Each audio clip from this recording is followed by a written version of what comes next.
Hey guys, how's it going? I was just talking for like 2 minutes, but I don't think any of that was actually streaming.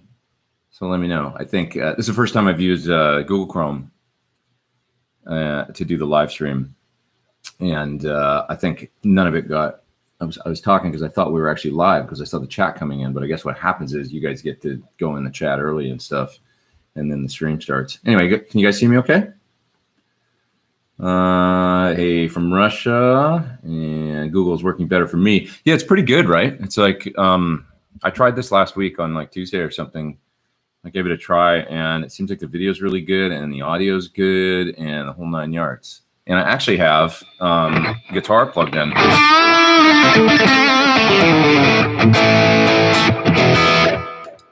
So that's kind of fun. So I've been working on that Hx lick that I was teaching in my latest. Well, he was teaching it, and then I broke it down and slowed it down a little bit in the video that I just put up yesterday.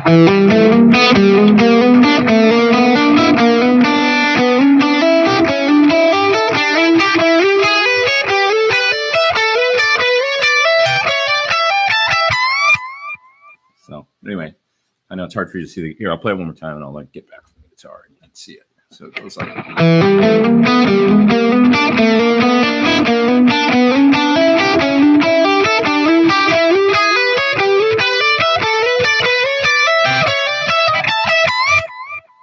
Basically like that. So I'm still trying to get it, and it's really fun. It's cool. It is insane. Yeah, Mick Waltz, MLC Waltz is yeah, that lick is insane. It is really, really fun sounding. So, and I love all the kind of the dissonance and stuff like that. It's really great. Tom's asking about a Quilter amp. Overdrive 200 has a super tight backup. I'd say it'd probably be a great backup amp. I've heard good things about them. The Gearman dude at GitCon, he's got one, and he said it's super loud. It's got an 8-inch speaker, the one he has, and he says it works great. I knew somebody was going to ask this. Hey, Pete, what do you think of Harley Benton making a knockoff of your signature model? It sort of pissed me off.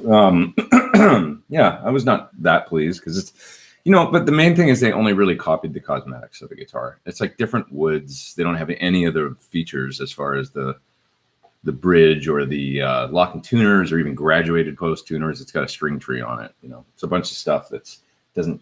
They loosely copied the cosmetics. It's really just a scraped binding. I think it's got scrape binding body on it, but it's not the right woods or anything. Like it's not made out of mahogany, and so whatever. It's just it sort of bummed me out a little bit, but really they're just copying the cosmetics, and it's just a guitar at that point, So whatever, no big deal. Yeah.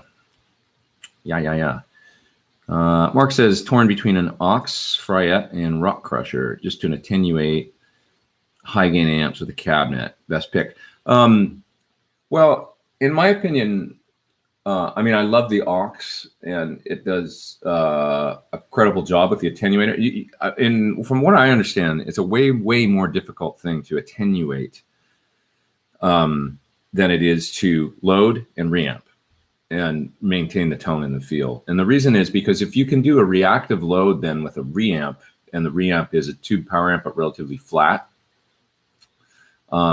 you can keep the similar feel. When you put this thing in the middle that sucks power, like a passive attenuator that just sucks juice off the amp and then passes some signal through to the speaker, there's that thing breaking the impedance curve in the middle. That's, the output transformer of the amp talking to the speaker. You put this thing in the middle, and it just kind of screws up it's an easier thing to completely load the amp down with a reactive load, so the amp still thinks it's seeing a speaker, and then reamp that with a tube power amp, and now you've got, it's just I don't really understand technically why, but it's a better solution, and it sounds better to me. So long story short, I think the Fryette for me is the best sounding one, purely as an attenuator, because obviously now you're getting into, there's some other features that things like the Rock Crusher recording with the analog EQ and the or the what's the other one you mentioned? The Aux obviously has this crazy amount of features, when it comes to I'm gonna move the mic a little closer here. Crazy, features when it comes to recording and with the software, the iPad, and all that good stuff. Okay, so if you just want attenuation, I would get the Fryette. It's a nice price too, I think. Okay, move back a little bit in the chat here, and what do we got? About 259 people online. That's pretty good for first thing here. So you guys, I guess you got a notification early about the live stream, which is cool, and then the chat starts early. And I guess you can go in there and hang out for a second while I get my coffee. So that's cool. I'll do this again next time. I like this, using Google Chrome for this. It seems really good quality too, as far as I can tell. Zach says everything sounds awesome. Cool. Yeah, it's fun having the guitar. So I hooked up my guitar today to the G-Track, the Samson G-Track Pro. It's got an instrument input on it. So I'm actually, what you're hearing for guitar is the Helix Hx Stomp.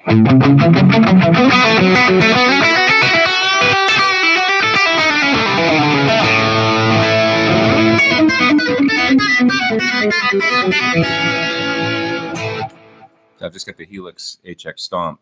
I wish I could pick up the webcam and show you, but it's that pedal sitting right here on the desk. Plugged mono 1/4 inch out into the 1/4 inch in on the Samson G-Track, which is the condenser mic that's right here. And then I've got separate volume controls for the instrument and for the microphone sound. And I'm monitoring through in-ears. So it works really well, it seems like. Pretty cool.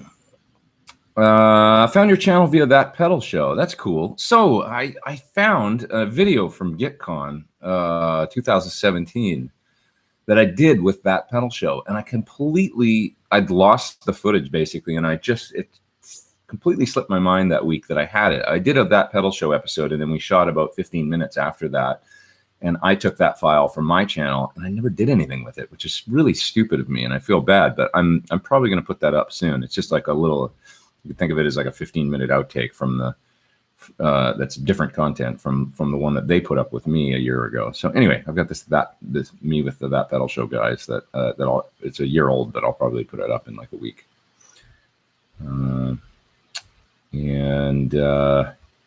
What's the thought around that lick? I guess what he was going for, it's almost like it sounds almost like country blues with lots of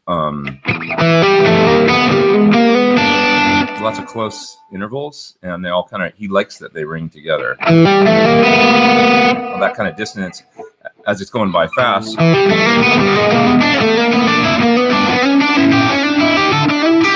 It kind of like sounds cool as the notes are ringing together, and if they don't ring for too long, and then you're on to the next lick. So it's like sort of close intervals, almost like blues country sounding and kind of blazing. I haven't actually heard the original. I got to listen from a song called "I Wish My Beer Was as Cold as Your Heart." That's on a Drills record. Yeah. And let's see. This person's name is spelled Pykris. Sorry, my eyes are so bad today. And he says he's a bass player. Welcome, bass player. I don't have my new bass yet. I'm waiting for them to ship it to me. Should be here soon.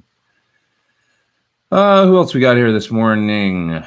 Eric Johnson's in the house. I don't think it's that Eric Johnson, but there's an Eric Johnson here. He says, what did you think about John 5's video with the Fender Mustang amp yesterday? I didn't see it. Did he do like a video with a little Fender, the little modeling amp or something? I haven't seen it. Sorry.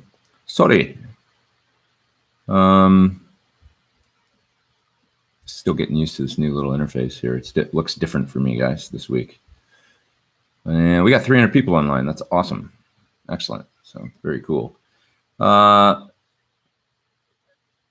Christopher says, sorry to say the stream is not that great. He says visually and sound. Really? Well, I wonder, you give me some feedback on the stream, guys, and let me know how the different folks here are seeing it. All you guys that are watching, because I hope it sounds good, and I hope that it seems like it's working fine on my end, but and I've heard nothing but good things so far, especially the other day when I tried it. initially. Robert Baker's here. What's up, Robert? Robert, good to see you. Which unit for direct recording, more preamp live or line 6 Hx Stomp? I haven't really tried the preamp live. I have one here, and I gotta plug it in. I've just been making a video for the this guy, the Immerse Mark II this week, which is amazing sounding. So that'll be coming out in a couple days on Wednesday. But when I get involved in making these videos for these pedals and stuff, I just kind of like focus on one thing, and I can't like unplug it and then go to a different setup and stuff. I try and just work on the one thing and then finish that project, then move on to the next and move on to the next and move on to the next. And I got a lot of pedals here to do, and one of them is they sent me the Moore, and I do want to get in depth with it and check it out. It's just haven't had enough time. Hx is the quintessential rock dude, says. Oh, it's Lauren. What's up, dude? How are you? L. Scott Music. So yeah, I sorry, I never answered your question about the Line 6 Hx Stomp and the Moore. I'm pretty familiar with the Hx Stomp. I got it sitting right here, and that's what I'm playing through right now. So I like it because I'm pretty used to Helix and stuff, but I haven't given the Moore a fair shake. But the Hx Stomp it's like kind of a no-brainer. I mean, if you've got one, you can pop it on your pedal board and it'll do absolutely anything, and you can also use it as your whole rig. So it's not incredibly cheap, but at $600, it's incredibly powerful and little. I think some people think like, oh, I wish it was cheaper or something, and it's like just because they see it as being small, it's almost like you see a small thing and you think it's like when you see an iPhone, it's like, well, they're $1,000, but they're packed with features. I mean, this thing's it's basically a Helix in it. It's just in a very small package. So they're like, well, why isn't it $300? It's so little. But the size doesn't necessarily translate to the, you know, it's still a Helix. That makes sense. Hi from the UK, says Gary. What are your mics of choice when recording your distorted guitar? So on distorted guitar, I like to use always a 57 because it gives you that cut and that fizz, which can be a good thing. I say fizz, and most people think of fizz as bad, but the sizzle on the top and the cut, that's what the 57 gives you. And truth be told, it's all you really need for most tones. You can get away with just the 57. Or maybe 257s blended. But I do like to use a ribbon mic. And the ones I've been using lately are, well, for years I used the VR1 from SE, works good. The Bayer M160, which is a classic that's been around since the late 60s. And it sounds really great. It's a really terrific classic sounding microphone. And then a more modern one that I've been using is the I believe it, I've been getting this wrong lately, but I think it's the ST170 is the number of the nomenclature, whatever the name of the damn thing. It's a Sterling Audio, which is a Guitar Center brand. It's really inexpensive. I think they're like $200, and it basically kind of seems almost like they copied the like a Royer 122 kind of idea. It's not stereo. It's an active ribbon microphone. So that's what they were going for. It's got a preamp in it, and it's got tons of output, and it sounds great for the dough. It is really, really, really nice.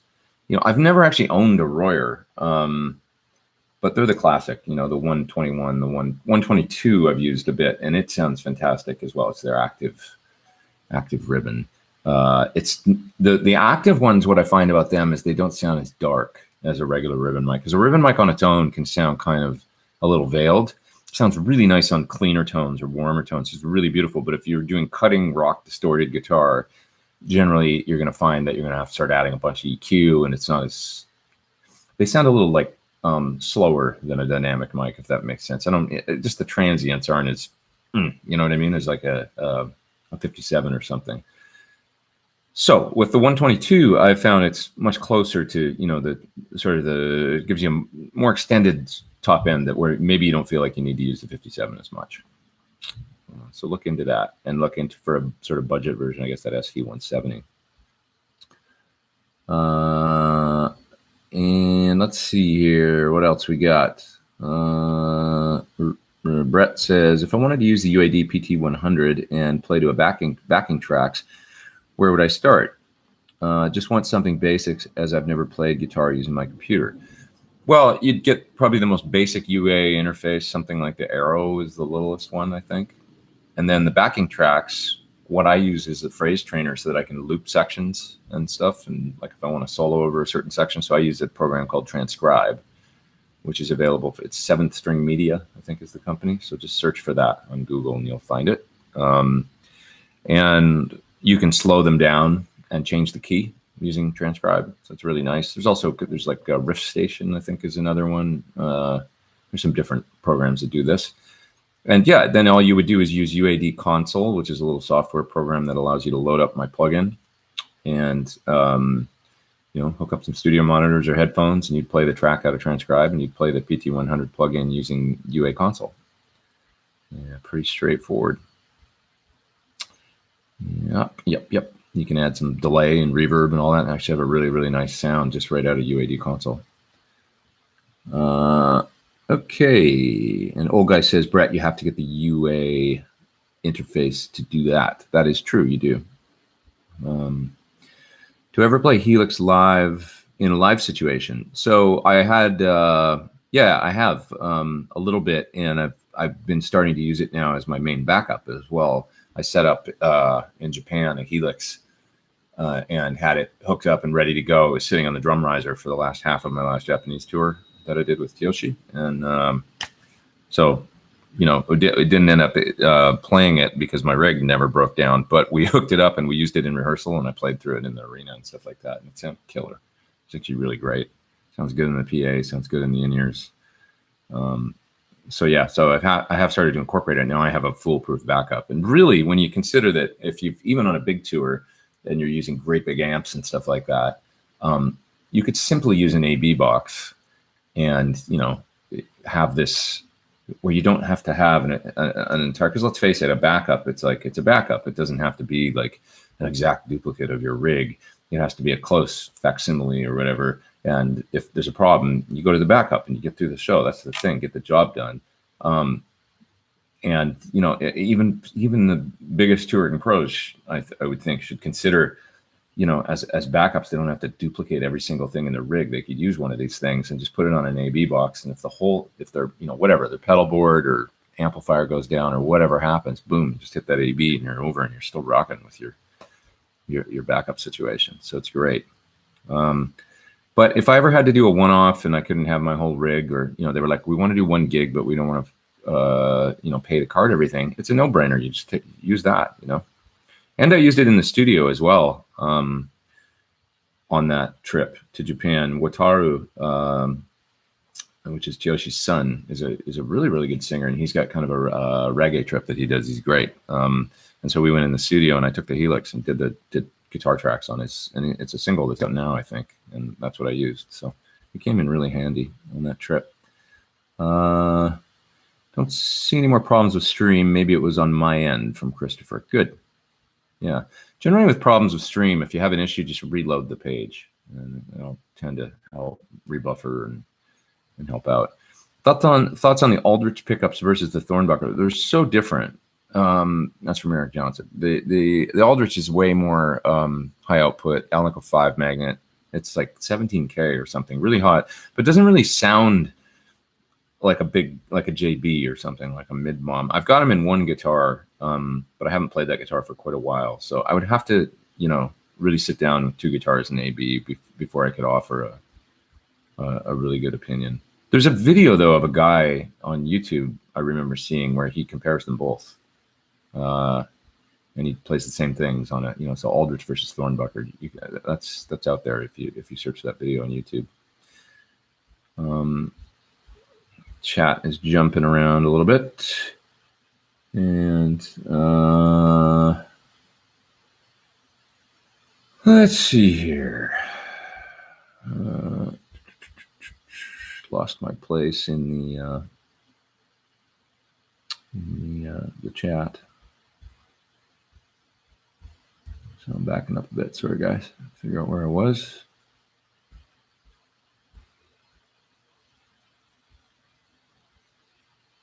Okay.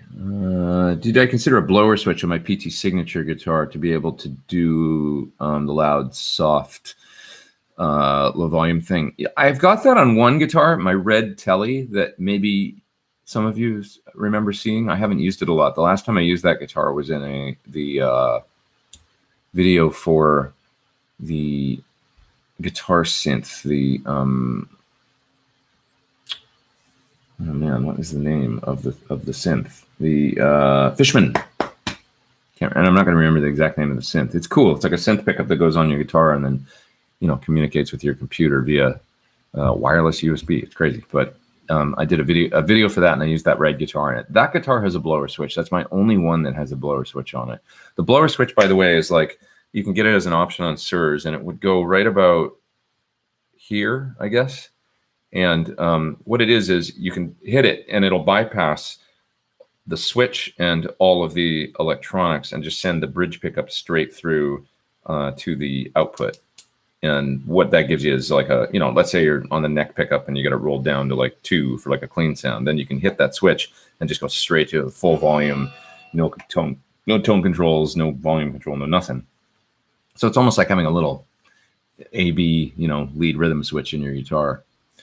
And it's cool, but I always kind of like struggled to figure out where it was. I guess I could have put one in. It's kind of neat. It's cool on that one guitar I have. I do dig it. Neat option. How am I liking the Fractal LB2, says Mark. Already have an Axe-Fx free.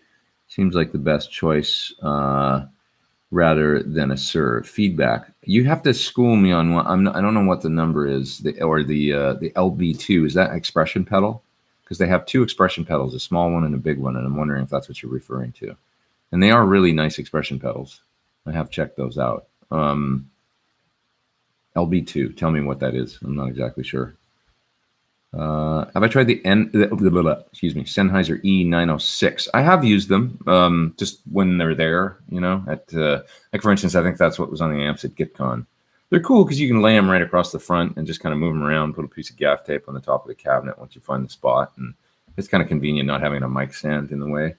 But I've never really like closely compared them to I sort of still like to be honest with the 57, I like to have the ability to pull it back a bit. I don't want it right on the grill necessarily.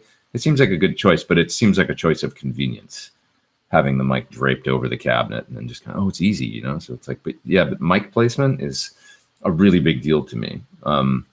Like kind of moving the mic into the exact position for me is important. So I'm always looking through the grill, even when I play live or whatever. I look through the cloth and I find the spot where I know that I usually like it. I put it there. With that mic, it seems like you're not going to be able to pull it back. That's for sure. And it's nice to be able to back off like this much from the grill. And even that makes a big difference. It just sounds a little more natural to me. But anyway, moving down here. Let's see here. There's a fellow in the super chat here, and he says, so the super chat lets you guys like, and I'm not asking you to do this once again. I always say my disclaimer: you have to pay me money. But there's like a button at the bottom that's like a $sign, and this fella just sent me £10, which is very nice of him. But it's like a way of showing your support for the channel or whatever. But then also your chat goes into like right at the top into a separate thing. But I'm not asking you to do that. I'm just saying it's there.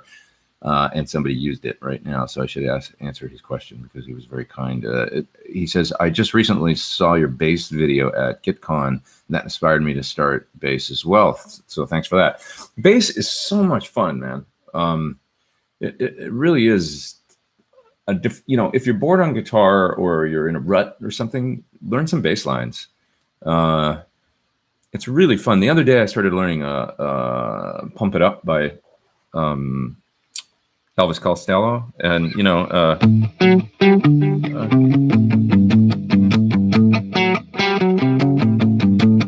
that bass line.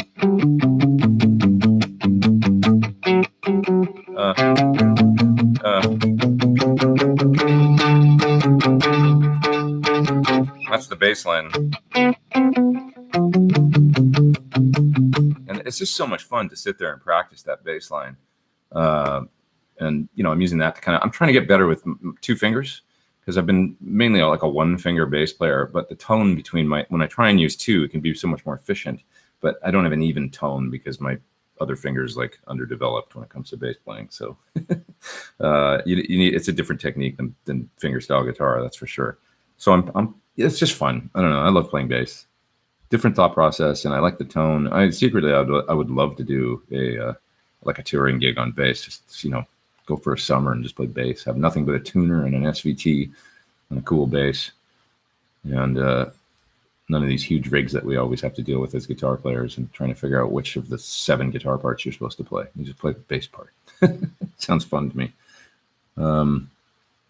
Yeah. Okay. Rob says, just listen to your new album cover to cover. Thank you. Best guitar album of the year. Wow. Thanks, man.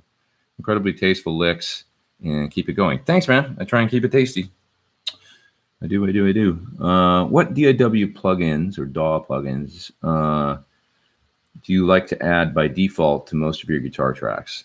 Well, just some sort of EQ is generally good, so you can at least roll off the low end and shelve it below like 70, and then which cleans up muck, and then beyond that, yeah, like a good EQ, it can just be the standard one that comes in your DAW. Beyond that, I don't use a hell of a lot, to tell you the truth. Like if I'm doing a lead part or something, I'll usually add a stereo delay.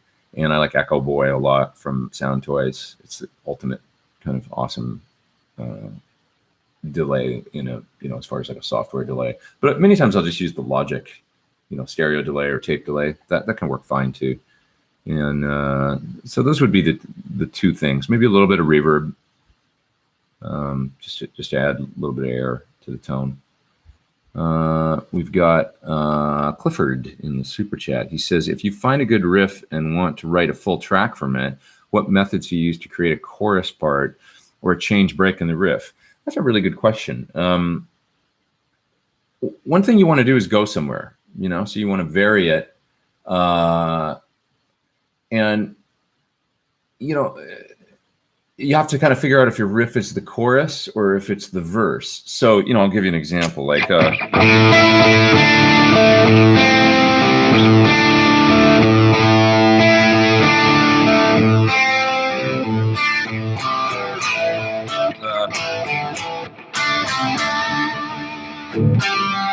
right? AC/DC. So I guess they, who knows what part came first, but somebody decided that, well, Angus, I guess, probably decided that this is the chorus.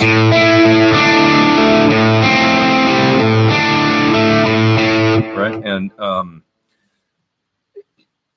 at some point they had to, maybe then write the verse riff. So it's kind of nice because the chorus is kind of this big open thing, which, by the way, the drums are really important in that song too, where the crash is. I was thinking about the song the other day because the crash hits with the snare on beat 2,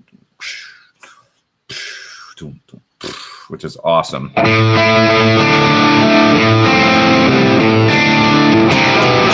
And then in the verse, he goes to the hat, and the drums tighten up, right? So there's a contrast there. So you got this chorus riff that's kind of more open and even on guitar.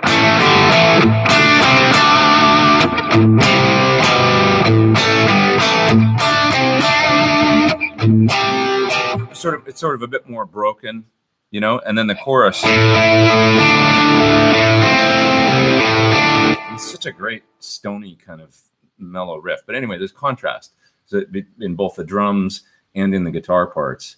And I think that's really, really important. So whatever your riff is, think about contrasting it. And you can listen to other songs for influence, but listen to what other people would have done. That's another good example. The other interesting thing about that is whether or not your song starts. I'm kind of getting out the weeds a little bit. Whether your song starts with the chorus, or starts with the verse. And I'll give you an example. Back in Black, it actually starts with the chorus. So back in Black, I hit the sack. I've been so long, I'm glad to be back. So it starts with the title of the song right out of the gate. So that's a cool thing, Consider doing that. Start Me Up's the same way. You know, first, if you stop me up, I'll never stop. You just started in the chorus right out of the gate. Pretty cool. You were asking about guitar riffs and what to do, but anyway, the main thing is the contrast. So if you're doing a certain chord progression, and if there's a certain rhythm to the chords, you know, and you stay on a chord for, you know, a bar, and then you go to another chord for a bar, or if it's a riff and it's a certain thing, consider changing that. So when you get to the chorus, maybe just sustain a big chord and have a melody or something going. You know what I mean? Like, so that's what I mean by the contrast. Don't make it go somewhere. Go halftime, or, you know, on the drums. Do something, change it up. And in pretty much every great song, there's going to be that contrast. So that it's kind of a broad concept that I'm talking about, but it's the way to go. Now I'm having a little problem with the getting out of the. This is a little weird right now. Sorry, guys. I can't seem to make the browser do something I need it to do here. Sorry, just a sec. Okay, there, I got back to the live chat. Thoughts on a Tokai? Yeah, I'm still getting used to the interface here, guys. Sorry, it's a little confusing at times. Thoughts on a Tokai ES138, legit ES335 copy? Tokai guitars are awesome. I mean, they really are, you know, super high quality. So I would probably have no qualms about it if you were ordering one sight unseen. It's going to be a really good guitar. You know, they're not unlike Ibanez and stuff like that, and it's just solid guitars. You know, especially if they're the Japanese made ones. It's really, really, really good stuff. Learn some of Steve Harris's bass lines. You get 3 fingers involved. Nathan says that. Yeah, he's a three finger guy. I'm gonna stick with 2 for now and see if I can get that working. But so many different right hand techniques with bass. So interesting. The thumb, 2 fingers, 3 fingers. Of course, a pick is great. Preston says I use three fingers practice hitting front and back of the finger as well. Yeah, it's like a whole world opens up. So if you're bored, get a bass, start learning that. Why are you using your PT100 with speaker simulation live and not a Kemper with the profile of your amp? Well, the amp still has some great advantages. Just nothing feels still quite like, you know, the amp being right there, and I like having the cabinet on stage still. So with Tyoshi in Japan, I've got my 212s up there, and it's my whole rig, and it just works great. And there's also just this thing about the tube amp where I can go back and it heats up, it smells good, and you can grab a knob very easily and turn it, and that's why, you know, all those reasons. I don't know, a whole bunch of reasons really. Not that the Kemper doesn't work or the Helix, but and it's just cool. Amps are cool. I don't know. There's a thing about them that's just cool. You know, I'm torn like most people these days. Probably it's like, well, you know, Rick Beato made a good point on the live stream that we did at GitCon, where he said, you know, it's become about convenience. Rock and roll isn't convenient necessarily, and I thought that was a really, really broad, great perspective on the entire thing. In-ears, amps that have gone to, you know, the modeling thing, small. No cabinets on stage, like all this shit is about convenience. It really is. It's to make everybody's job easier. That's the reason, you know, and that's valid, right? But was rock about convenience? Like, you know, not really, right? I mean, I don't know about you guys, but how many of you out there that, you know, I can remember hauling my 12 space rack and cabinets and heads and everything to gigs, you know, and like bringing a special carpet so I could flip the rack over the back end of my hatchback because there was no way I could pick it up, but I could kind of get the end up and lift it over the hatch and get it in if I did a certain thing. And I did all that, you know, and it was like, but I did it because I was happy to, you know, and showed up with probably 5 guitars. It wasn't convenient.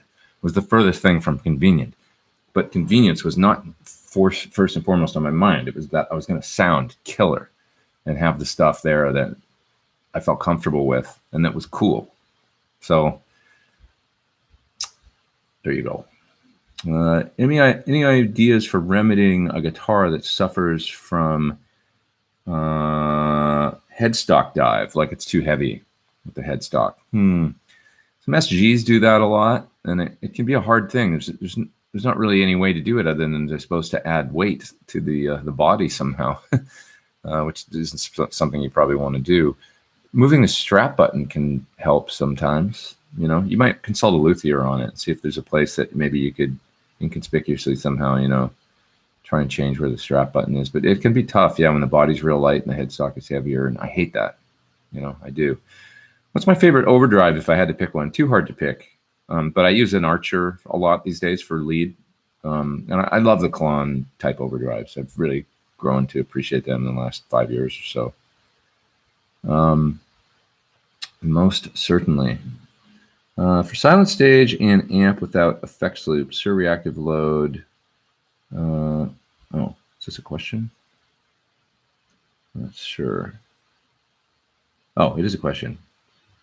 For silent stage and amp without effects loop, Sir reactive load, then 2 or more radar, then stereo FX, then DI, or get another radar and put the cab sims after the effects. Both will work. I don't really think it sounds that much different. You're either putting the stereo effects, you're fine to do the radar and then add the effects after, if that's what you mean. And then you don't need 2 radars. You know, if you want to split into stereo, go ahead and go out of the radar and then go into some stereo effects, and that's fine. It's less gear and simpler. I don't really think it sounds that different. If you're going post amp and you're adding delay before or after the speaker simulation, that's what we're talking about here. You can make both work satisfactorily, I think. Okay. Let's see here. Trying to figure out where I was in the chat. Sorry, because it jumps around and then I get behind.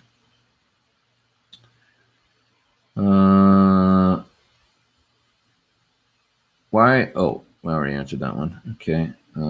Yeah, I've played bass before. It was a blast, says Tim, and he says he much prefers guitar, but bass is cool. I'll always love playing guitar, but playing bass is super fun. It's just different and great skill. I enjoy picking up the bass and dialing up like a cool sound and then tracking a cool bass part. I really enjoy recording with it. It's fun. Okay. Yeah, I'm pretty far behind here, guys, so I'm going to try and move down in the chat. Let's see here. Dig into some Chet Atkins if you get bored with rock guitar. That's good advice.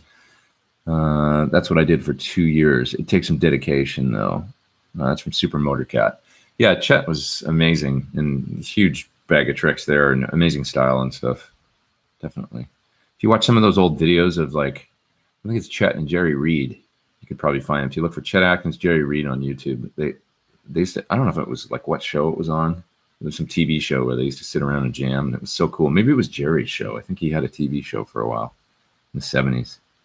And they would just play this amazing stuff, kind of off the cuff. It was incredible. I taught myself enough bass to teach my lead singer, tenor sax player to switch to bass. That's from Paul. Cool. Okay, so Odin Stan says he's a beginner despite old age. How do you recommend beginners go about learning songs? Also, how can you remember so many Lex Riff songs? You know what? I don't have great retention. I don't remember that much stuff. I sort of have a memory for whatever I'm working on at the time. Like if I'm in a band, I've had as many as like 4 or 5 sets of music running around from different bands in my head at one time. But if I don't keep up on it, I lose it. And then I have to go back and revisit it. Like, how the hell did I do that? And I'll go back and know something I knew how to play perfectly 10 years ago. And it'll take me a minute to get it back. So I don't really have this like huge retention. I know people that can seemingly remember everything they ever played. It's weird. We're all different. But as far as learning songs go, the first thing is a phrase trainer. Getting something like Transcribe, because you can slow things down and you can kind of isolate parts in the track. So look for 7th string media and get the transcribe program. It's about $50, I think. And it's a really, really good phrase trainer. It shows up as like, you can load an MP3 or WAV into it. It shows up as a waveform on the computer, and you can loop certain sections and things, you know, so you only play like one part of the track, you know, and slow it down to whatever speed. So that's really helpful. Now, beyond that, on YouTube, what I find is, if, you know, it's a surefire way to learn something quick. There's generally good lessons for almost every major song out there now. That somebody's made on YouTube. Some of them suck and other ones are good, but you can generally figure that out by looking at the comments and also by looking at the amount of likes versus dislikes. So when you search for how to play so-and-so on YouTube, go for the top one with the most views that has the most likes and the least dislikes, and you're probably going to get a pretty good interpretation of the song at that point. Other people have already done the work for you to weed out the crappy videos from the good ones. And then there'll be somebody usually breaking it down for you. You know, it has gotten that simple. Back in the day, we used to have to sit there and, you know, that's how I developed my ear, was sitting there with, you know, either the record player or else cassette deck or whatever, and listening, and just moving my hands around on the neck, literally, until, and I would just take a very, very, like a couple chords at a time or a few notes of a riff at a time, and listen over and over again until I moved my hands on the neck. And then I went, wait a minute, there it is. I found that chord, or I found that thing, you know? And that's part of the discovery, the you know, screwing it up and it's not right. And then you play something and it is right. You just move your fingers around and found it, you know? And by doing that enough times, you develop your ear and your instincts. And I don't know how else to describe it. It just starts to work. And the way I used to feel is that I developed my ear to the point where it could go into the track and grab a part like that. And then I could hear that one guitar and I would just pull it out and isolate it, and then, you know, find it on the neck and be able to play it. And it just took some time. But now the whole game has changed now, because with YouTube and everything, there's lessons. So you can learn how to play almost anything. Isolated tracks, you know, what would I have done for the isolated tracks of, you know, Hot for Teacher or whatever that have shown up now on the internet when I was trying to learn all that stuff when I was 14. You know, it would have been amazing to have all that stuff and then be able to slow it down in a phrase trainer. Like, and that's why you see all these kids that are just blazing now, sitting in their bedrooms, because they've been able to, they got a handle on all that technology, and they're like, oh, this is easy, I'll just learn, you know, and they figure stuff out so quickly now. So moving down. In my opinion, is the Kemper worth the extra money when compared to the Helix? How much more is it really? I thought they were around the same price. I don't know exactly. Like, what's a Helix? $1,400 or $1,500? Isn't a Kemper like pretty close to that? It's within a few $100s, right? I think. I've had my Kemper forever, so I don't even know what they cost now.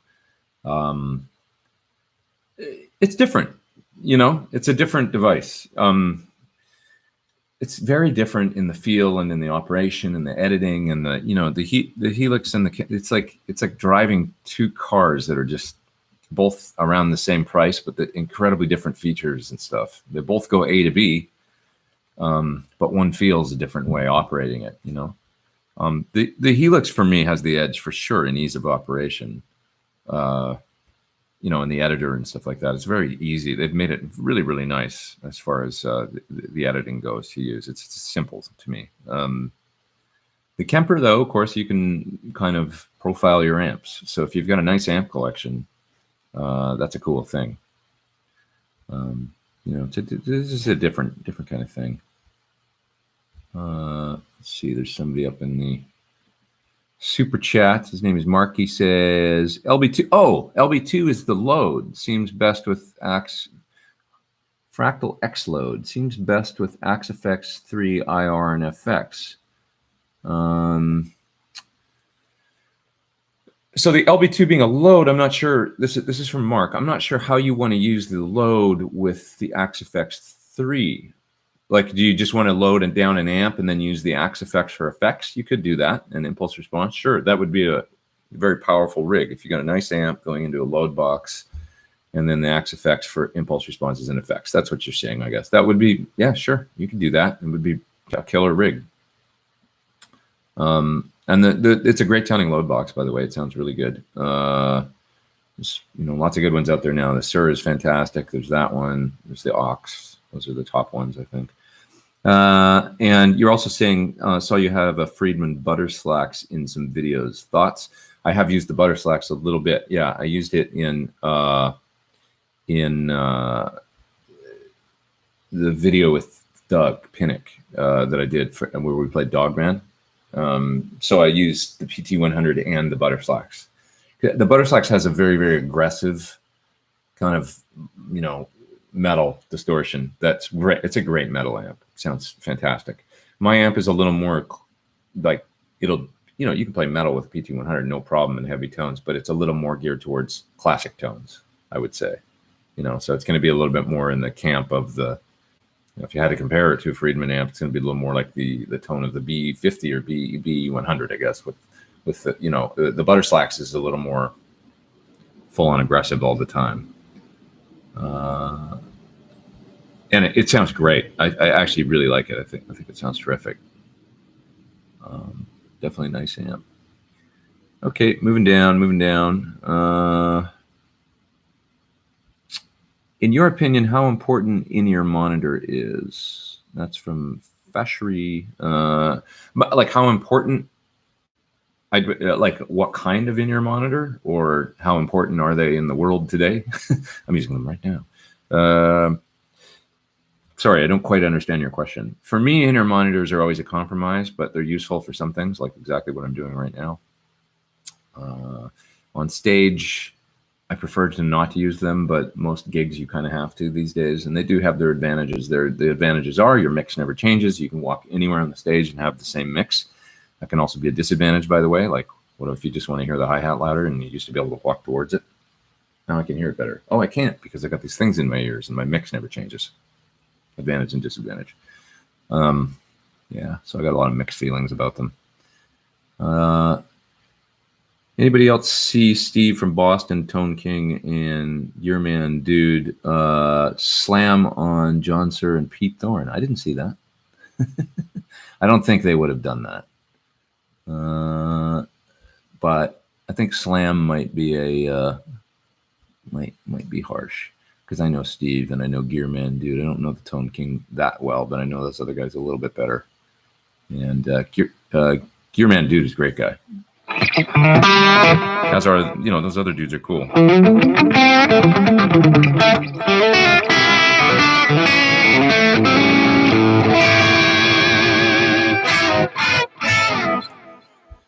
All right. What else we got here? Thoughts on Helix and Helix not calling me. Thoughts on Helix not calling me, says Quentin James. I don't know what that means. I'm sorry. Who is Rockin' Chippy? He's a dude on the East Coast that likes guitar amps and lives somewhere in Massachusetts, I think.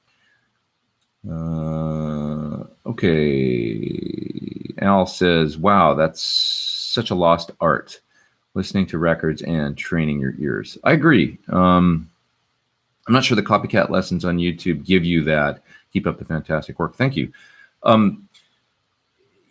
I would agree with that the art of learning things is it's a little bit of a lost art, learning them by really listening carefully and developing your ear. There's an advantage to it, though, to not doing it the simple way by just having somebody show you. The development it's hard to get around, because then when somebody's showing you something at a, you're on stage and you're at a rehearsal or something, so it's, oh, the lick goes like this. It's like you can pick it up faster if you've had a history or experience of having to learn things by ear, So when you're in the heat of battle at a gig or at a, or you're trying to answer somebody's licks, like call and answer thing, or ape somebody, I don't know, like there's all kinds of situations I can think of where it's beneficial. Learning a new artist's songs that maybe you're going on tour with, you got a gig and now you're going to go out on the road and they send you the whole album to learn or whatever. And it's like, those lessons aren't on YouTube because the album hasn't even come out yet. So what are you going to do if you've only been taught things by other people? There's an advantage to having a developed ear where you can really pick out guitar parts and pick out guitar tones and do it on your own without having somebody always show you a lesson of some sort, definitely. Okay, and the super chat jumping around here. Thoughts on the Seymour Duncan Antiquities. This is from Liverpool. Great pickups, to be honest. Been playing 12 years and haven't seen a pickup better. I totally agree. I bought a set at Seymour Duncan Antiquities, and I love them for an old Les Paul. I got them, when they first came. I mean, those pickups have been on a long time now. So the original PAFE humbucker ones, and I put them in that guitar. Never looked back. They opened up the sound of the guitar, and I think I like Seymour Duncan pickups in general. He was always, they were my aftermarket pickup of choice from the time I was a teenager. I thought they were great. Obviously, I got my own pickup set now with Sir, but I've got nothing but good things to say about Seymour Duncan. They've always made good stuff. Alnico 2 Pro single coils, or Alnico, I think that's what they were called. Really nice sounding single coil pickups, kind of on the warm side. We've got Tim in the super chat. He says, I don't have a question. Just wanted to say thank you for all you do for the guitar community. Thank you, dude. You're too kind. Thank you, Tim, very much. Very, very kind. I enjoyed sitting here and chatting with you guys. What advice do I have for playing outside on, say, an A minor vamp? Well, Scott Henderson gave me good advice once. He said, I just put my fingers where I know they're supposed to not be. So if you're, I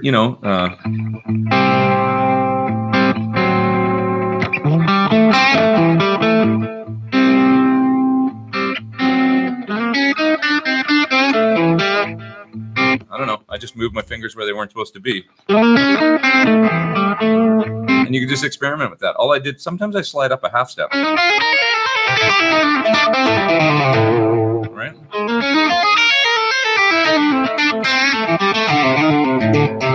So I'm just literally moving up out of the box position or whatever that I'm in at fifth standard, pentatonic kind of stuff. Just move your hand around and try and find a note or two over an A minor vamp that sounds out, but then you can pull back in pretty quick. The minor 9 is always a good one. So like if I'm on the 5th fret, this note is, and say we're playing in Dorian. That note? That's like Stevie Ray Vaughan, that kind of lick. So yeah, that note is way outside. It's the B flat that's up on the 6th fret of the 1st string. But just start experimenting with that, or playing licks instead of playing the pentatonic.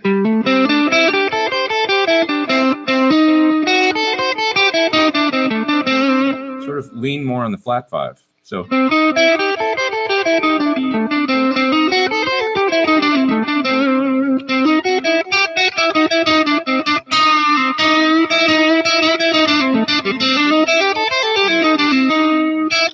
don't know. There, I just slid up a half step again on the 2 middle strings. So that's a couple simple little things you can do. And like I said, you do a little thing like that, people go, ooh, you sound so sophisticated. Yep, that tends to work. One more, but lots of folks in the super chat. I really appreciate it, guys. Thanks very much. This is from Tom. Have you ever played with RJ Ronquillo? I hope I'm saying his name right. I met him at NAMM last year, and I've never known if I'm pronouncing his last name right. Ronquillo, I think it is. I went to University of Miami with him. Super down to earth and killer player like yourself. Too kind. He does strike me as a really, really great guitar player, and he makes nice videos for sure. So I like what he does.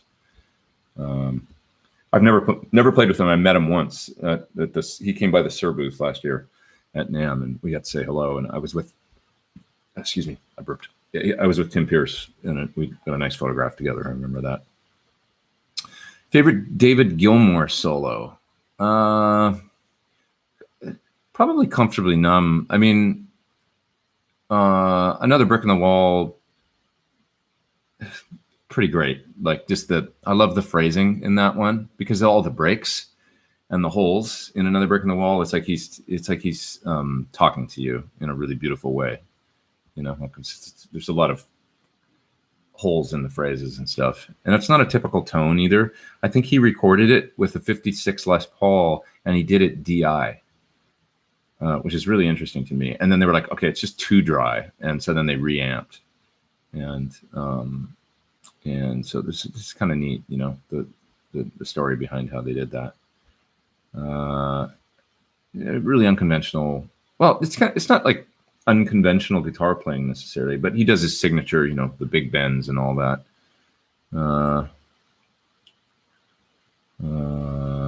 Hi from Scotland says, let me pronounce your name right. I'm just going to say Mr. Campbell. Any tips for programming some classic sounds into a Boss GT8? Nothing spectacular, just stuff I can use live for blues and country rock.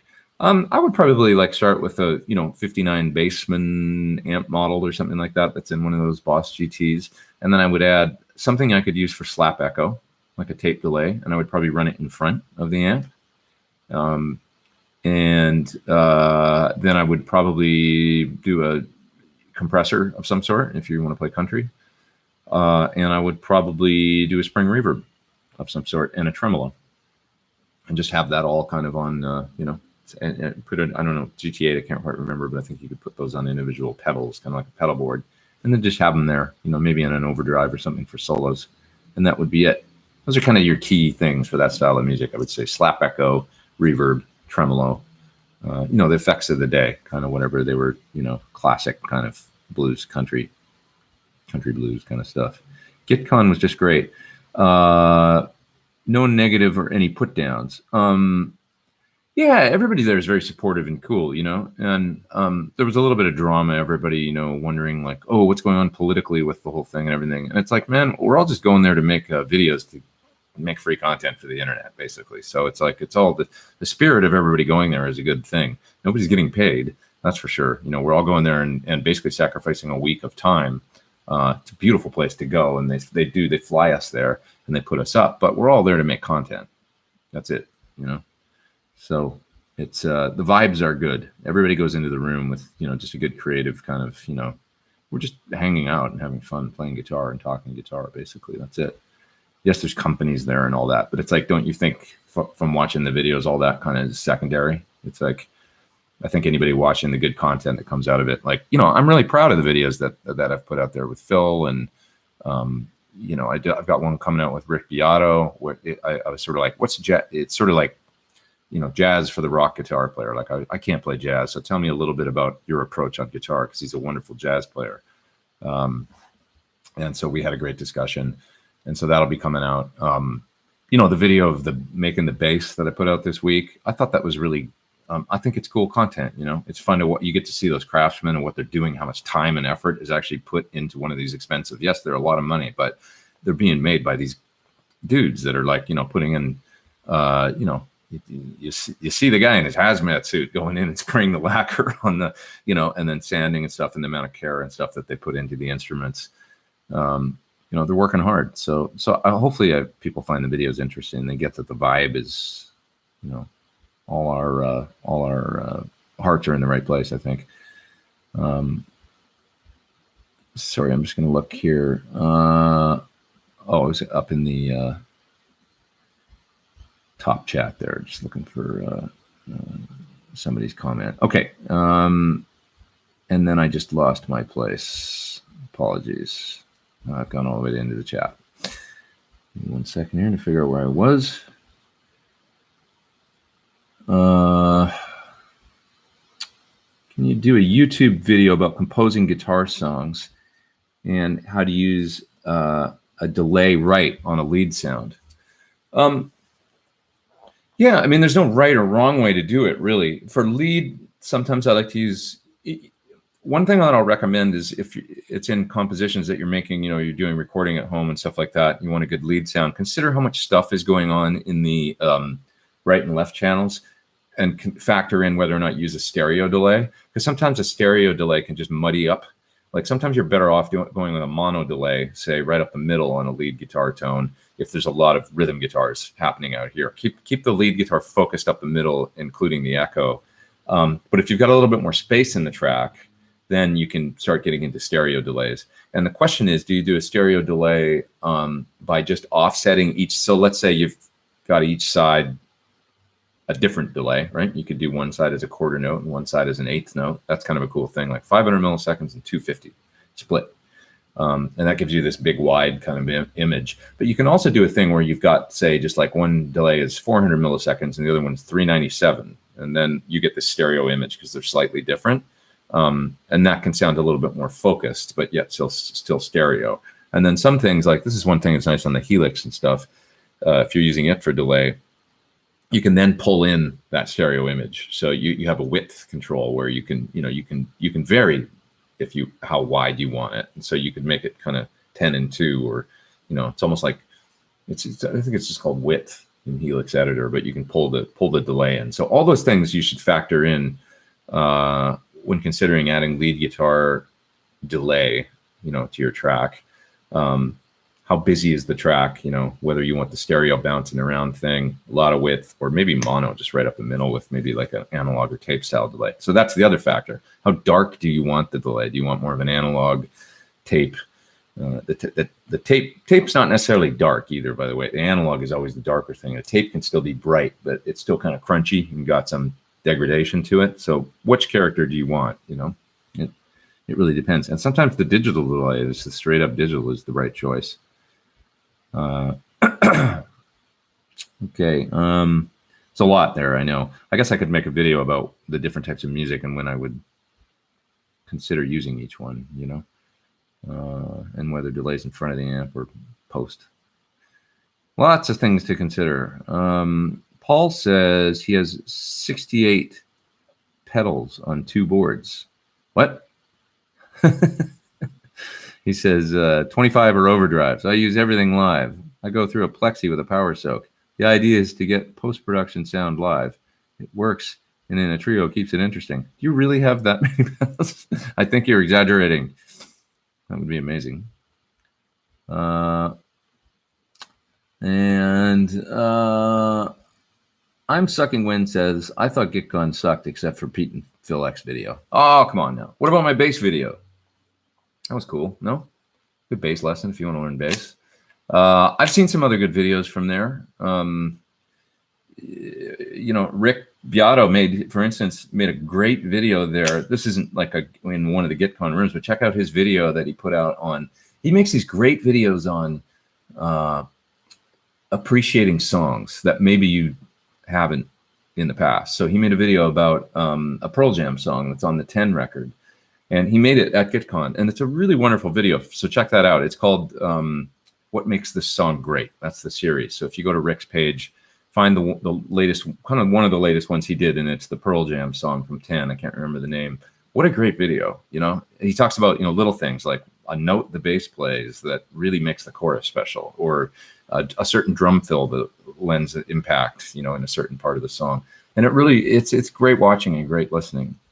So I thought that was a terrific one. So check that out. To be honest, I haven't had a lot of chance to check out a lot of the other ones that were made there. Anyway. Okay. 6v6 or EL84? That's a good question. Depends on the amp. I mean, Vox AC30 would not be an AC30 without EL84s. And something like a Princeton just wouldn't be a Princeton without 6v6s. So I will take them both. If you're trying to make a versatile power amp that kind of mimics bigger amps, I'm going to go maybe, and I'm not the most experienced in this, but I'm going to lean towards the 6v6 being the more, I think 6v6s these days, especially since there's a JJ out that kind of, most people say sounds like a 6L6, and it's really robust and stuff. I'm leaning towards thinking 6v6s have more of a big amp sound. I think the EL84s can be, if you're trying to get, in other words, like you don't want it to sound like an AC30, you want it to sound like a small version of a bigger amp, Marshall Plexi or something. I would lean towards the 6v6s as being the lots of, sort of solid bottom end and the most sort of, the characteristics are sort of like the bigger tubes. Yeah. Looking for a cure for gas. Is there one? You know what the best cure is for gas?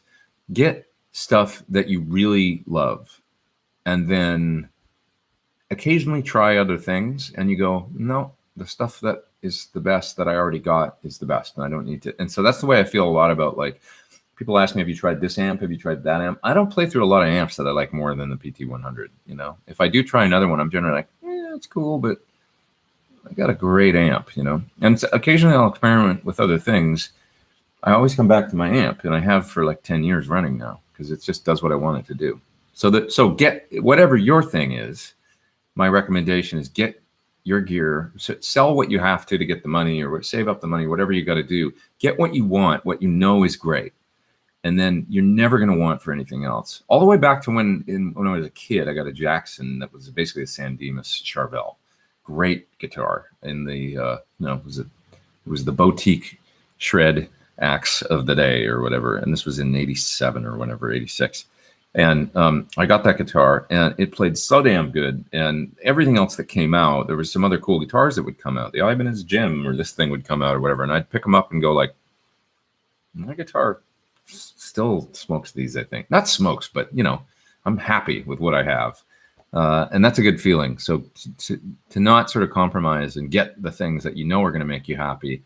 And then, yeah, you still every now and then see something that tempts you, you know, like a, you know, amp or another guitar or something. But many times I pick them up and I'm like, these aren't as good as what I've already got. And that kills it. Kills the gas. Will I be demoing the new Friedman BEOD Deluxe when it comes out next month? I don't really do demos for other amps, because I found it sort of, with having a signature amp, I found it to be kind of unethical. You know, it's like, I'm not going to go, you know, here's this company that's put themselves behind me. I work closely with them. It just seems like, well, there's enough pedals and other stuff out there. I'll stay away from amps so that I'm not actively,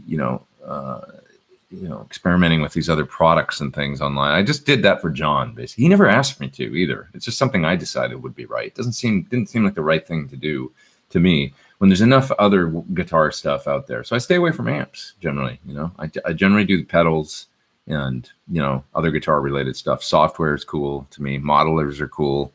But when it comes to tube guitar amps, you know, and that may change. I may at some point get more into like, okay, like a Katana or like, you know, this Fender Mustang or something. Maybe I can do little amps, because that would be something that we don't really offer. And it's not in any kind of competition or something. It's not. So I feel like, you know, ethically that would be an okay thing for me to do. I wouldn't be, you know, dissing Sir in any way, shape, or form. So we'll see moving forward. What is that orange bulb-like thing? It's a decorative vase behind my shoulder. Okay. GitCon took place in Mark Kudokinechin. I can never say the name of the town that it's in. It's crazy. At the end of the world. It's a nice place. It is a nice place. It looks like Narnia. I'm telling you, it's absolutely gorgeous, especially in fall. That part of Germany. I drove over the border to the Czech Republic, and that was really fun. And it was just beautiful. Your view on Jerry Cantrell. That's coming from Steve DeGolfer. Newer album is amazing. He's a genius. Yeah, Jerry's special, and he's a neighbor as well. He lives up the road about a mile. He's a special guitar player for sure, and writer. You know, I love that he kind of bridged the gap successfully, because I mean they were really like an '80s band, Alice in Chains, you know, and then kind of became a '90s band. But really did a nice job of not too many of those bands. They were either one or the other, you know. I think Alice in Chains, Jerry still had one foot in the, you know, he was playing a guitar with a Kaler on it, and you know, played wah solos and stuff like that. And he made that work. And they are amazing. They're a great band. And he's a great guy. He's a really, really cool dude. How does the PT100 or 50 compare to the Comet Concorde? Very different in many ways. That's from Leon. The Comet is I got it sitting right here, actually. That's it. I'm smacking. It's a old school, you know, no effects loop. It's loud and it rules. It's a great sounding amp, and it's kind of like a more sophisticated sounding Plexi. I don't know how else to describe it, but I actually had two, and I sold one of them to a good friend of mine, Lyle Workman, fantastic guitar player. And he texted me about 2 weeks ago. He said, "This is an amp I will never, ever get rid of." And I'm kind of bummed I actually sold it to him. But I have the second one that I got, which is right here, and it's great. They have this kind of, very, if you think Plexi 50 watt, that's the tone, but there's this slightly more full thing going on through the mids. And Lyle sometimes tracks, and he'll use the Plexi on one side, and then, because he has a great Plexi 50 watt, and then he'll do the Comet on the other side, I think, or he'll play them live together, and he just loves it. It really is like a fantastic vintage amp that is new. Okay, I lost my place again. Moving back. Let's see here. Cleaning up the chat a little bit because there's a couple of not very nice people. Let's see.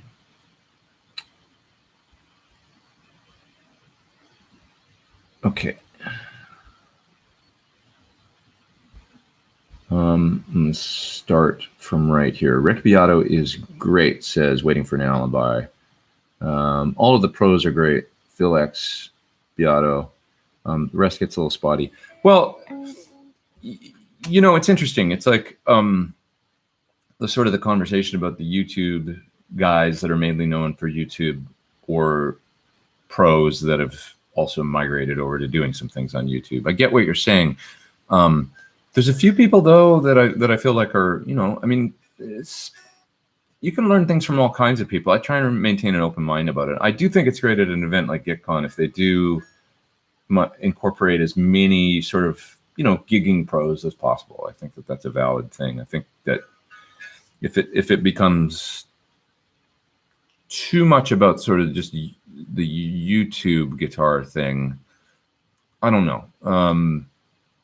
I would love to see next year, like for instance, the live thing at the nights that happens after the live stream.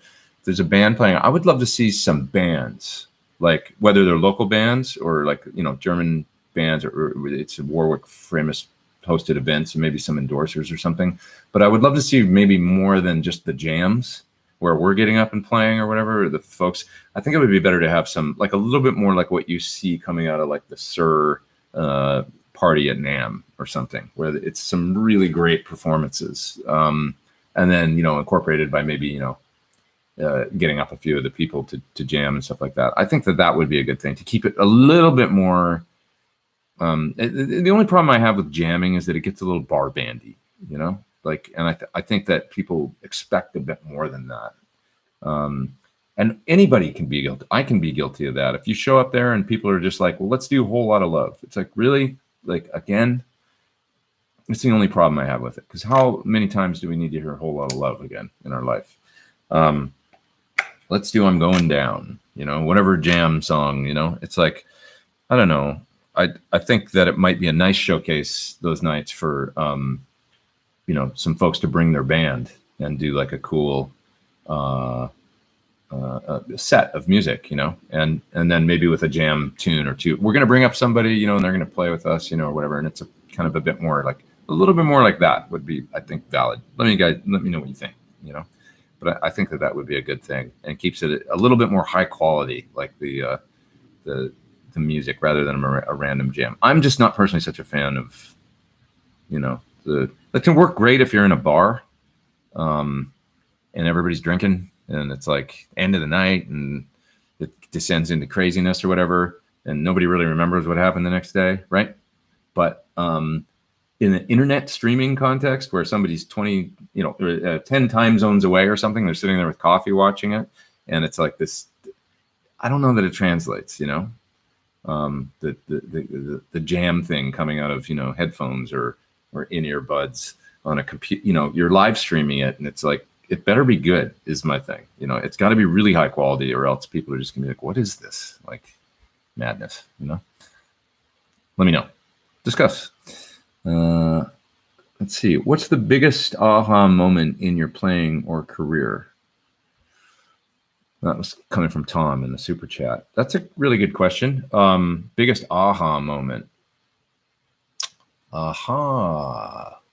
Maybe, I don't know if it's one moment in particular, but maybe it's just letting go a little bit and realizing that I've been playing guitar for a number of years. And then I had a teacher that basically sort of in a nice way told me not to be so uptight. Like, stop worrying so much about playing everything just so perfect, and have some attitude when you get up there on stage, because it's entertainment. And, you know, it's like, it's more important that you hit 70% of the notes right, but then have a crazy, you know, like emote when you're on stage. And, you know, so Phil X is great at that, you know, at his, you know, he called it in the video that we just made, he called it putting your own stink on it or whatever. But like, he's the guy is on all the amount of energy he pours into guitar is really inspiring to me. And he's never just playing the thing. He's playing the thing and like putting 300% into it. And then a big part of his personality, be it the vibrato or and that's what makes Angus Young special. He used the example of, you know, doing that for vibrato instead. Or you could go, you know, that kind of thing, right? That's the best, you know, and when you do that, you know, the difference between, you know, that's, if you're on stage in front of a bunch of people and you're competing for their attention, you know, that's going to have a lot more, you know, attitude. I use the example of, you know, doing a big bend as opposed to, you know, instead of going, you know, playing a whole bunch of notes, what if you just go, you know, that kind of thing. So, maybe the biggest aha moment for me, and the things I definitely seem to get the most reaction out of, you know, you can really tell, like when you're in an arena and you're playing a solo, and it's like, what's going to have the most impact, you know? So it was like definitely doing those big moves and, you know, throwing your head back and making a guitar face or whatever, and pouring a lot of yourself into the part, rather than perfect execution and worrying about, you know, that just does not translate. So for me, that's the biggest thing. You know, pouring a lot into everything you do, and maybe playing less, but saying more. Notice any feel loss with an aux, Fryette, or Rock Crusher for attenuators. That's coming from Mark. Reviews say high gain amps or fizzy feel different. For attenuators, so no. I mean, I've used everything from the aux to the Fryette to the sort of reactive load. To a lot of it is about the IR you choose, the speaker simulation, and how you dial those in. But it's a good thing to have a good, if you've got a good background in miking guitar amps, that gives you a great perspective on what an aux or Fryette or reactive load of some sort using IRs, you know, it gives you if you know what an amp sounds like mic'd through studio monitors, if you have a perspective on that, and then you go to an aux or something like that, now you've got a good basis, you know, because worrying about something like fizzy and feel different, well, maybe you might think a mic guitar amp sounds fizzy coming through studio monitors, right? As opposed to, you know, the way that an amp sounds in the room with you with a cabinet. Now, you know, most people say when they first experience like going into the recording studio and miking up an amplifier, it's a common thing to, you know, get your tone in the room. Yeah, that sounds great. And the engineer mics it up, and then you walk in, you listen to the control room, you go, doesn't sound exactly like it sounds out there. That kind of thing, you know? So getting used to, if you know how to mic your amp and you know what speaker, this is the other thing. You might think you like the speakers in your cabinet, but then when you hear them mic'd, you might go, that doesn't sound very good to me. And then you might try a different speaker that maybe you hadn't thought of and mic it up and be, that's like, sounds better to me with a mic on it. It's a kind of a big consideration, I think. You know, so then the thing to do is when you move to the reactive load or aux or whatever, and impulse responses and speaker simulation, now you've got a basis, you know, for knowing, and you can kind of do in the virtual world what you would have done in the you know, the real miking with mic pre's world. Does that make sense? So it's like, you know, if you know you like a greenback loaded cabinet, and you know you like the mic position to be an inch off, and, you know, just outside where the cap in the middle is, more into the cone, get an IR that represents that, And if you know that you like to blend in a ribbon microphone too at maybe like 35% or 40% of the level of the 57, do that and try all those things. And you know what I mean? It's, I guess maybe it's a good thing for a guitar player getting something like an aux or something, or a reactive load, to maybe go into a studio with somebody that's really experienced with recording guitar and mic up a cabinet and, you know, spend a day. It's not expensive, you know. I mean, studios these days, you could probably get a few hours of studio time in a good local project studio for $100 or something, you know. I mean, studio engineers are hurting. If it's like, hey, could I just come in for like 2 or 3 hours and mic up my favorite cabinet and listen to that? And then, you know, do that with an engineer and look at how they, and say, can you show me where you put the microphones and what you're using? Get a sound that you like, record that, and then maybe take that home. And then when you get your aux or reactive load, try and match that thing that you did with the microphones, and maybe do it by duplicating all the stuff that you used in the studio. You know, that would be a good thing to do, I think, beneficial thing. I don't know, I'm just spitballing, but I hope that is a helpful answer to your question, and maybe gives you some ideas. Let's see. Do I ever feel like I have any wrist issues after playing a long show? That's coming from Robert. Hi, Robert. Robert Baker. Robert Baker, he's a good man. You know, I've had all kinds of left-hand issues over the years.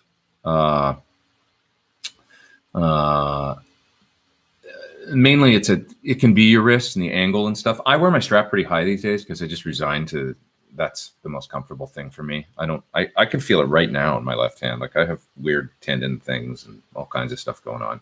I'm kind of slight, like my wrists, and I feel like there's not a lot of room for tendons and things going through here. So I try and be pretty delicate with it these days, both string gauge and the angle of my wrist and all that. I haven't had problems, luckily, that were sort of debilitating for years. But going back to maybe 2014 or something like that, I can remember having some issues and having, you know, at one point I was trying to play something and something snapped. I felt it in my thumb, and my hand wasn't the same for like 6 months after that. It was weird. So I try and pay attention and just be careful these days.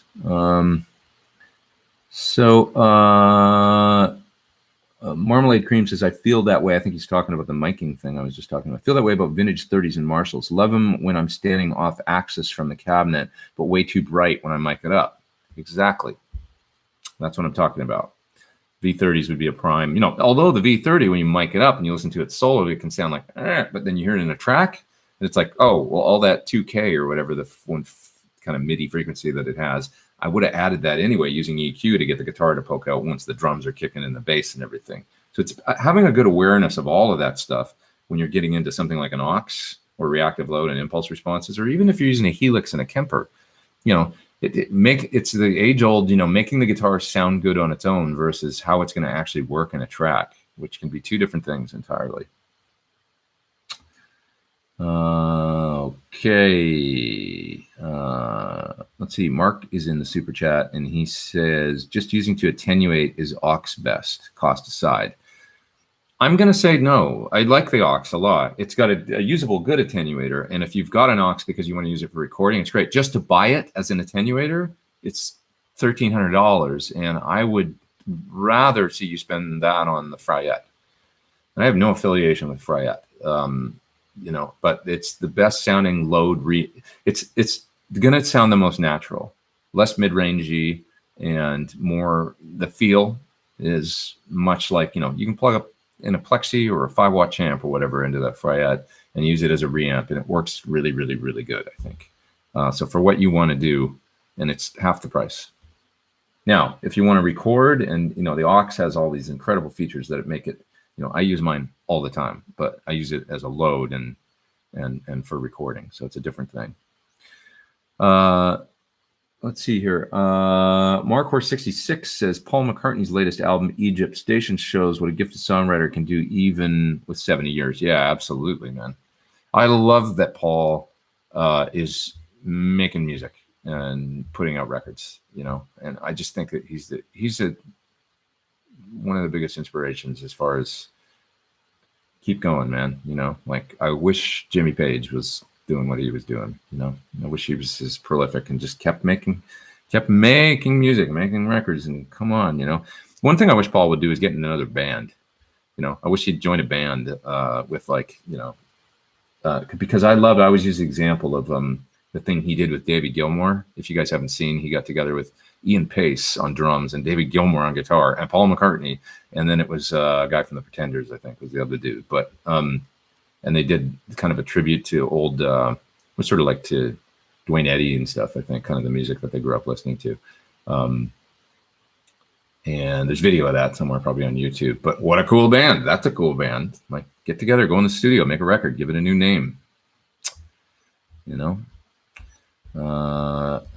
I just think more bands, more making music is you know, and less like focus on the past and remasters and reissues, you know? Keeps you young. Do I think I will go back for a GitCon 3, says Robert Baker. I would love to. I had a great time this time around. You know, I tried to, like I said, I tried to avoid any of the whatever was going on with drama and just make it, not that there was anything there. There was no drama there. Everything was great. The vibes were good. And I think if we all kind of contribute some ideas to make it even better, I think it's a really cool thing. You know, I've already talked about a few of my ideas, like maybe instead of doing the jams at night, get some bands in there playing at night and doing sets. I think that would be a great thing. And I've made a few recommendations for the rooms, how to make it easier to make videos in there and make the flow better. But let's face it, I mean, there's been some great content come out. I mean, it's free guitar lessons is what it is, you know. It's just a bunch of people going there and batting ideas around and stuff and making videos and entertaining videos and mainly a lot of like free, great lesson content is almost what it's become, I think. That seems to be the stuff that people respond to the most. Whether it's just like me and Phil sitting around, batting around stories or whatever, but there's always some playing and riffs and some concepts and good things that come out of it, I think, that hopefully other people can benefit from. You know, I see it as just like a big win-win for everybody. It's not easy. I'll tell you a little story. I'm not exaggerating. I almost killed myself on the way back on the freeway. There was a terrible thing that happened coming back from there. I was driving it. I decided to drive on the Friday night and sleep at an airport hotel because I had an early flight the following morning to go back home. And it's a long journey. I mean, to fly, you know, you go to LA and then to Paris or Frankfurt or something like that. Then you're going to have to change planes, go to Nuremberg. Then you get out and you drive for about 2.5 hours to get to where it is. So it ends up being 17, 20 hours of travel if you're coming from the States. It's a long haul. So we're going there. Yes, it's fun. Hey, we're going to Europe. We're going to Germany. It's awesome. But it's hard. It's not. And I rent a car that's $300 for the week. I drive out there. And, you know, anytime you're going anywhere, the potential for bad things to happen is there, right? Well, I was coming home. And I put up the video of the first day at GitCon, and I put up a little video of me driving, which is bad because I held the phone for a minute while I was driving down the highway and took a little bit of highway footage. But one thing that people were commenting on was don't drive in the middle lane in Germany, which I was doing. You know, I figure, well, middle lane's good if I'm going 130 clicks, right? Like kilometers, you know, 85 miles, 90 miles an hour. They're saying, no, you're supposed to drive in the right lane and only use the middle lane when you're passing people in the right, and only use the fast lane when you're going super duper fast, which I knew. I stay out of that lane. So I took that advice and I drove back on the Friday night and it was dark. And I was really close to Nuremberg, 20 minutes or so out of Nuremberg and my hotel. And I'm driving, I'm probably going 120 kilometers. Not super fast, but not slow.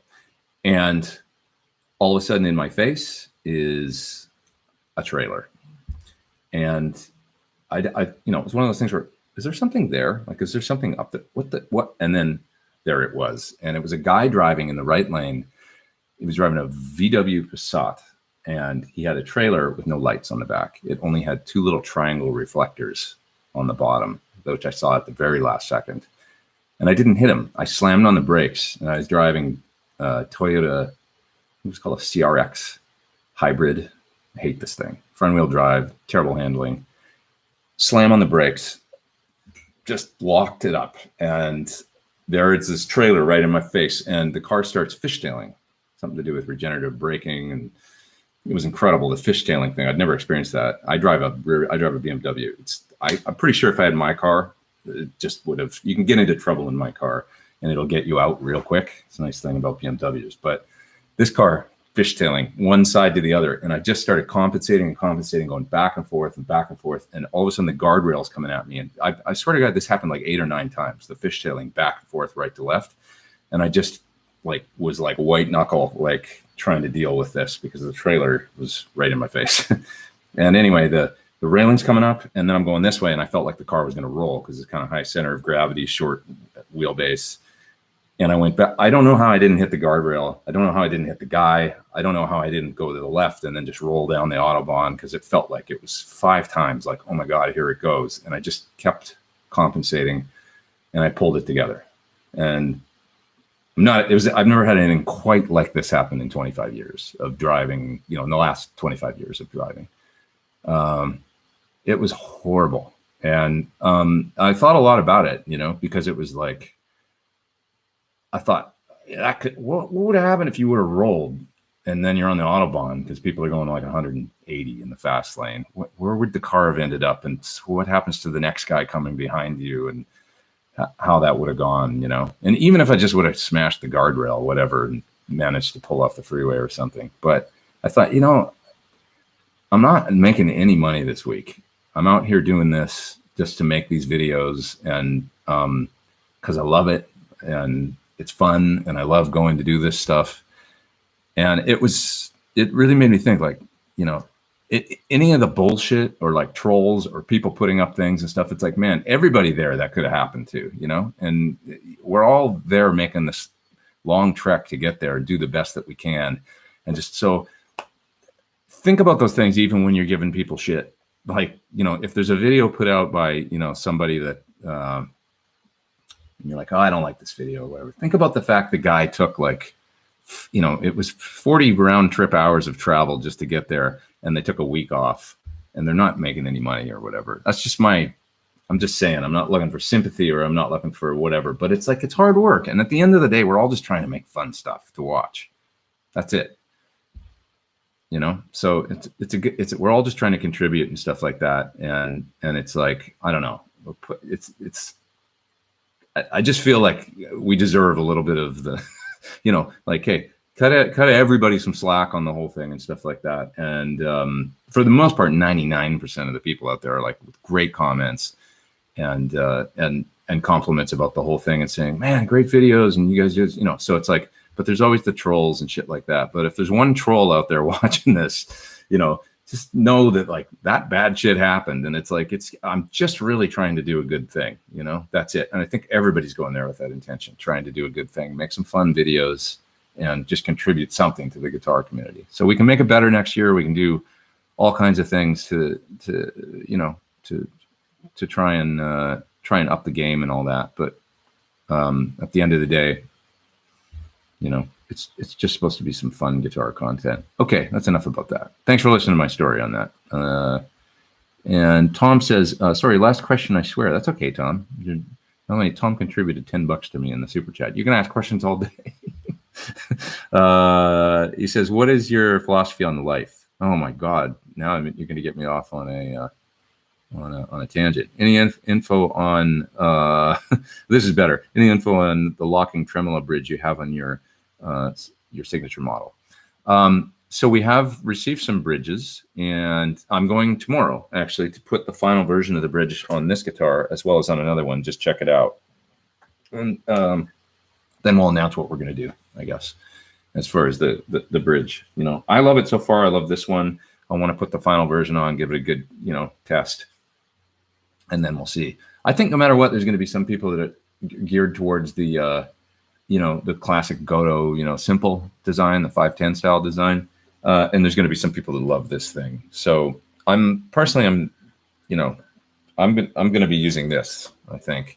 And I think you can kind of garner what that means. It's like, for my model, it's like, I want it to reflect exactly what I'm using. That only makes sense. So it's just a question of, we're going to go tomorrow. We're going to see how many that they were able to send us and stuff, see what the demand is like for the guitar and stuff, just weigh it all out and then come up with a plan. So that's my news for now on it. And okay, so it's about 12:36. I got to run pretty quick here. I got kind of long-winded on that whole story. about driving. Sorry, but I felt like I had to tell it actually. So I'm gonna go to kind of the end of the chat here and just sort of finish about it. What does that mean? Eric Johnson says, thanks for sharing this type of personal stuff. Much respect. You bet, man. Got to tell the stories. And yeah, Mike says, I thought it was awesome and I'm appreciative for everything you guys do. Thanks. Yeah, and I'm sure everybody, I am appreciative for everybody else that goes there and makes cool stuff. I've been enjoying, like I say, Rick's video. He made an amazing video about that Pearl Jam song. I love it. The fun thing about me going there is I get to be a fan of these guys and I make new friends. And you know, something like Rick or, you know, Adam or Jamie, the folks I made the bass video with, you know, all these guys. Mike, who did a fun video with them the other day where we talked a lot about the songwriting. You know, I get a lot out of it too, and I learn things. Okay. So let's see. When am I playing live in town again? I used to play a bit too. When I play, well, I go out and play sometimes in LA. I actually got to do a gig on the 25th here, but it's kind of a weird private gig. It's like a thing at the Viper Room. And I just remembered that I got to learn all the songs. So actually, guys are texting me right now with the song titles. So I'm gonna work on these songs later today for this gig, but I don't think it's not a public thing. It's something I got to do it. It's like a private gig for a music school thing or something. I get to play with my old buddy Corey that I used to play with in Chris Cornell's band, as well as Matt Starr, great drummer and singer. Corey plays with Neil Young now. It'd be fun to jam with him. And somebody else is saying, Pete, use the middle lane on the Autobahn. Everybody's doing that. Because on the right side, there are so many trucks and slow drivers. Yeah, I mean, everybody said drive in the right lane. I did it at night. I'm going to tell you right now, if you ever drive on the Autobahn, don't use the right lane at night. Because there's going to be some asshole in there with a trailer with no lights on it. Like, it ain't worth it. I'd rather get pulled over and tell the cops my story and get ticketed than have that happen.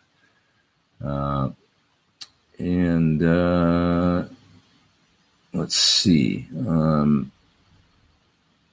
Last few questions here. Jim says, does the Bella do edge a breakup without having to be crazy loud? In 22 watt mode, it's pretty reasonable. I mean, imagine a deluxe reverb cranked up. It's still pretty loud, you know, but it's like club volume, you know, nice for like playing with a drummer or something in a medium small room. And it does sound great pushed, like with the boost on and the volume up around 5 or 6. It's a great crunchy sound. Any advice for learning a bunch of songs fairly quickly? I just know that I can only absorb 2 or 3 a day. So I try and do 2 or 3 and then stop, move on the next day. I'll get up and I'll go over the 2 or 3 I went over the last day because I probably forgot most of them at that point.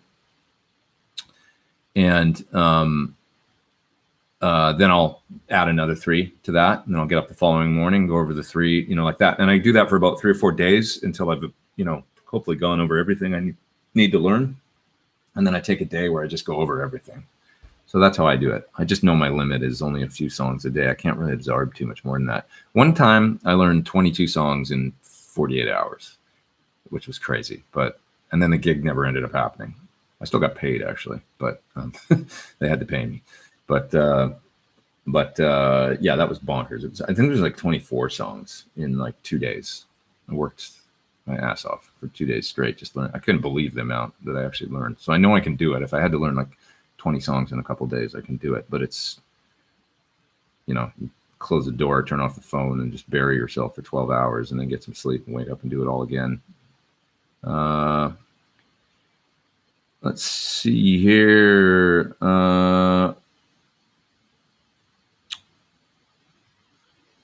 Moving towards it. There's a couple people in the super chat here. It says, Tom says, glad you're okay, Pete. Thanks for all you do and being real. I appreciate that. Thanks, man. Old guy says, have a super awesome day, everyone. Agreed, dude. You too. Thanks for being you. Robert Baker, you shred like no other. Robert's great. It's true. Would I do a video on Seasons? That's a cool idea, teaching that song. I could do that. Yeah, I have to relearn it myself because once again, I don't remember how to play it. There's that video of me doing it with Chris in, I think we were in Chile backstage. It's a nice video of us just jamming it backstage, and somebody was filming. I don't even know who filmed that, but it's and he's just sitting on the couch singing. You know, it's a nice one. Check that out. You might be able to figure out how to play it just from that. There's some good lessons on it already on YouTube, I think, but.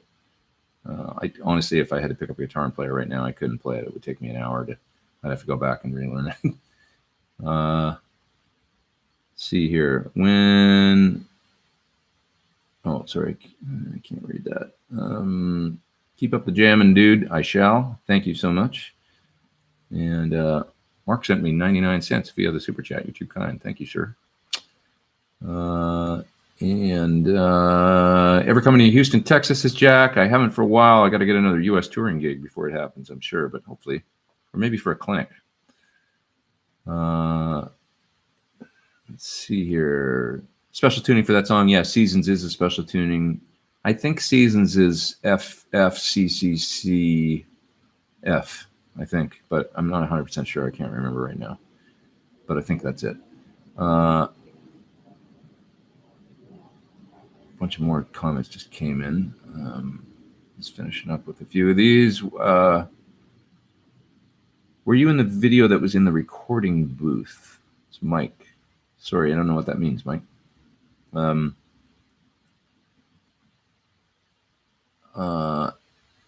How is wire your neck pickup on your signature guitar for single coil tone?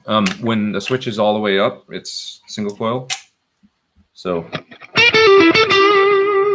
And then here's humbucking.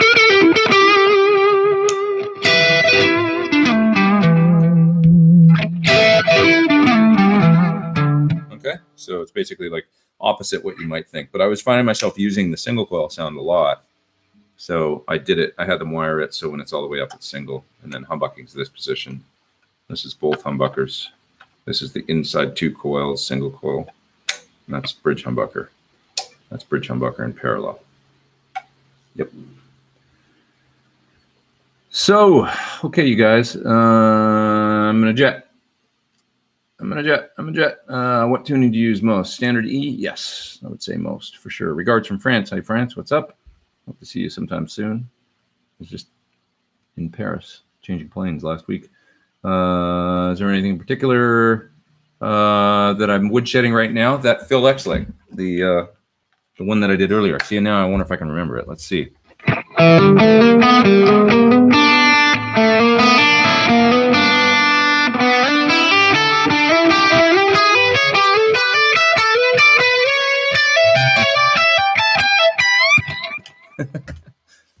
I'm trying to get better at playing that lick. That was my woodshed for the last few days was on that lick. Great to hang out. Thanks, you guys. I appreciate it. Nick J said thank you. I got to run. You guys have a great rest of your Sunday, and I'll see you next week. And hopefully this Google Chrome live stream thing worked out good for everybody. Seemed to work good for me. I like it, so I think I'm going to continue with it. And it's kind of cool because I can hook up my guitar via the Samson mic here. I didn't play a lot, but I played a little bit in the beginning and stuff. If you guys got on late, I play that Phil X lick and kind of play it slow, and maybe hopefully you guys can. I'll do it one more time. Why not? Before I get out of here, do it really slow. If anybody wants to learn it. The cool thing is that it goes across 3 strings, and he lets those notes ring like that.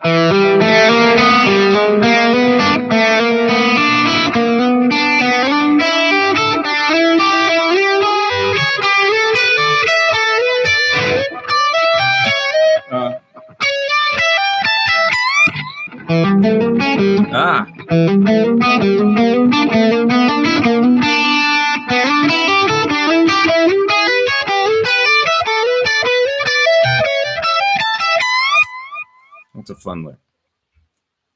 Pretty cool. Uniquely him and awesome. It's from the song, I Wish My Beer Was As Cold As Your Heart. Okay, you guys, have a good rest of your Sunday. Take it easy. Rock on.